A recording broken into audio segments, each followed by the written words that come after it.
पुराण कहते हैं कथा श्रवण क्या है? ये भी एक प्रकार की वर्षा है। और ये वर्षा जिसके लिए हृदय संत गोस्वामी जी ने कहा है कि वर्षा कौन है? उनका ये जो सुनने वाले श्रोता का हृदय है वही भूमि है, संत मेघ है। और वो संत मेघ जो है भगवान के वेद पुराण के समुद्र से राम का कथा का जल ले आकर के बरसाते हैं। कब बरसंग राम स्वेश बरबारी मधुर मनोहर मंगलकारी। पर वहां पर भी सूत्र है, सुनने के बाद एक बड़े महत्व की बात, सुनने के बाद आप तुरंत उसको उतारने के लिए ही न लग जाइए। आप कहेंगे इसका क्या अर्थ हुआ? सुना ही जाता है उतारने के लिए, पर हमारे शास्त्र कहते हैं नहीं, श्रवण के बाद मनन और मनन के बाद निधिध्यासन। क्यों? वर्षा ऋतु में बरसता तो पानी है, पर मिट्टी अगर गंदी है तो जल भी गंदा हो जाएगा।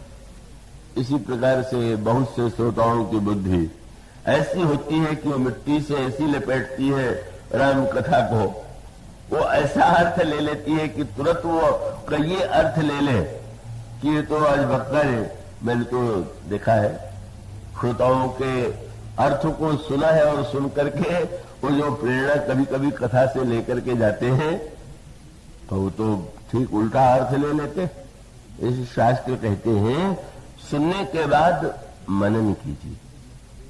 और उसको गोस्वामी जी ने जो कहा बड़ा ही गहन गोस्वामी जी ने चित्र प्रस्तुत किया। उन्होंने कहा कि जब संत मेघ ने वर्षा किया तो मधुर मनोहर मंगलकारी, और फिर वे कहते हैं कि शरद ऋतु को आ जाने दीजिए, बोले सुखद शीत रुचि चारु चिराना। और उसका अभिप्राय की विचार करके पूरी दिन तक आपने जो सुना विचार करके देखें किस उद्देश्य से क्या कहा गया है, कहने का तात्पर्य क्या है और उसमें कौन सी कथा हमारे लिए उपयुक्त है। कथा तो विविध रूपों में होगी, पर ये मान करके कि यह कथा नहीं, प्रत्येक कथा प्रत्येक व्यक्ति के जीवन में उतारने के लिए नहीं है।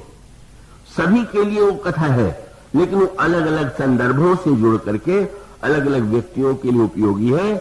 इसी प्रकार से भगवान राम ने, गोस्वामी जी ने कहा कि श्रवण के द्वारा जो कथा का जल आया और शरद ऋतु आ करके मानो उसकी मिट्टी बैठ गई और जल स्वच्छ हो गया।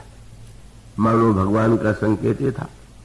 गर्मी बीत गई, गर्मी में भी ठंडक ला दिया राज्य दिला करके, वर्षा ऋतु भी आ गई। पर अगर कोई व्यक्ति जीवन भर सुनते ही सुनता जाए और कभी उतारे ही नहीं, कि नहीं उसको फिर तो उतार नहीं। और तब भगवान राम ने कहा कि लक्ष्मण, अगर वर्षा ऋतु व्यतीत होने के बाद अब शरद ऋतु में भी अगर उसका ध्यान नहीं गया, सब कुछ भूल गया, तो अब तो एक ही उपाय है कि जिस बाण से मैंने बाली को मारा था उसी बाण से उस मूर्ख सुग्रीव का भी वध कर दे। यही सहायक मारा में बाली तेही सर हतो मूढ़ कह काली। यहां इधर योजना चल रही, वहां हनुमान जी बोले यहां पवन सुत हृदय विचारा राम काज सुग्रीव विसारा। अरे ये तो भगवान का कार्य भूल गए। और तब यही मीठी बात आती है ना, हनुमान जी गए और हनुमान जी को देखते ही सुग्रीव तो संकोच में पड़ गए।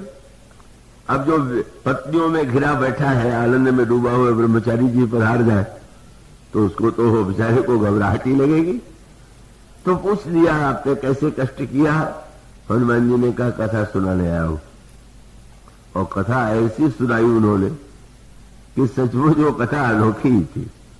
और कथा का उद्देश्य क्या था? मानो सुग्रीव के हृदयाकाश में जो आज वासना का बादल छा गया है और जिसके कारण वे रामचंद्र को भूल गए हैं, तो अब तो एक ही उपाय है कि जो पवन पुत्र है, आकाश में बादल हो और हवा का तेज झोंका आवे तो बादलों को छिन्न भिन्न कर देता है। हनुमान जी ने यही किया। हनुमान जी से सुग्रीव जी ने कहा आपने तो पहले कथा सुनाई थी। उन्होंने कहा कि वो अधूरी कथा थी। और तब उन्होंने कहा कि अच्छा ये आप बताइए कि प्रभु ने बाली का वध जब किया तो बाली के हृदय में जो बाण लगा वो कहां गया? उनका वो तो लौट के प्रभु के तरकस में आ गया। क्यों आ गया? बोले लगता है प्रभु अपने जिसको अपना लेते हैं उसको फिर से अपने पास बुला लेते हैं, इसीलिए वो लौट आया। हनुमान जी ने कहा नहीं, ये व्याख्या तो इस समय सही नहीं। कथा की व्याख्याएं बदलती रहती, उसको वो भी एक व्याख्या है, पर सुग्रीव जो अर्थ ले रहे थे वो तो उनके लिए अकल जानकारी था। भगवान बड़े उदार हैं, बाल को भेजते फिर बुला लेते। इसका अर्थ है कथा का अर्थ भी प्रत्येक श्रोता के लिए अलग अलग। सुग्रीव के लिए अर्थ लेना और इस समय बड़ा अनर्थकारी होता। और तब हनुमान जी ने कहा कि मुझे तो कुछ उल्टा ही लग रहा है। क्या?